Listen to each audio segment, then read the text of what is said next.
Hi everyone. చాలా మంది friends అడుగుతున్నారు పీసీఓడి కోసం ఎటువంటి జాగ్రత్తలు తీసుకోవాలో చెప్పమని. సో పీసీఓడికి ఎటువంటి జాగ్రత్తలు తీసుకోవాలో తెలుసుకుందాం. ఫస్ట్ టైం చూసేవాళ్ళు please subscribe our channel. PCOD polycystic ovarian disease అంటే అండాశయానికి వచ్చే ఒక వ్యాధి.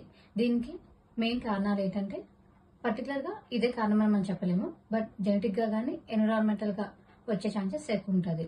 ఈ పాలిసిస్టిక్ ఓవేరియన్ డిసీజ్ కానీ ఈ సిండ్రోమ్ ఉన్నప్పుడు ఎటువంటి లక్షణాలు ఉండొచ్చు అంటే ఓవేరియన్ సిస్ట్ అంటే నీటి పుడుగలు కానీ, వెయిట్లో చేంజెస్ అంటే బరువు పెరగడం కానీ తగ్గిపోవడం కానీ, హెయిర్ గ్రోత్ చేంజెస్ అంటే హెయిర్ గ్రోత్ అనేది తగ్గిపోవడం కానీ, అంటే జుట్టు బాగా రాలడం కానీ, బట్టతలు అవడం కానీ, అన్వాంటెడ్ హెయిర్ అనేది రావడం అనేది జరుగుతుంది. దీంట్లో యాంగ్జైటీ, డిప్రెషన్ అనేది ఉంటుంది. మెయిన్గా మెన్చురల్ చేంజెస్ అంటే ఇర్రెగ్యులర్ పీరియడ్స్ అనేవి కామన్గా ఉంటుంది. దీంతో పాటుగా పింపుల్స్, యాక్నే అనేది ఉంటుంది. సో మనం ఎటువంటి జాగ్రత్తలు తీసుకుంటే వీటిని మనం మేనేజ్ చేసుకోవచ్చు. మెయిన్గా ఈ పీసీఓడి అనేది 3 మెయిన్ ఫ్యాక్టర్స్ మీద వస్తుంది.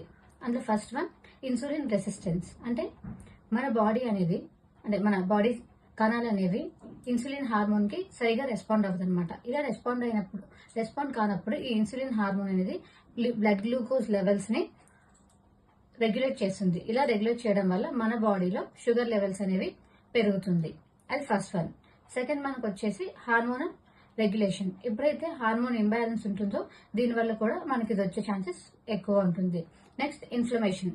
అంటే మనకు ఇంజురీ ఉన్నా, ఇన్ఫెక్షన్ ఉన్నా లేకపోయినా దీర్ఘకాలికంగా అంటే క్రానిక్ గా మనకు ఈ వాపు అనేది కనబడుతుంది. ఇది లో గ్రేడ్ అంటే తక్కువ స్థాయిలో ఉన్న వాపే కానీ క్రానిక్ గా ఉంటుంది. ఈ 3 మెయిన్ ఫ్యాక్టర్స్ ని మనం 3 మెయిన్ చేంజెస్ తో ఎలా మేనేజ్ చేసుకోవాలి, ఎలా పీసీఓడిని కంట్రోల్లో ఉంచుకోవాలో తెలుసుకుందాం. First one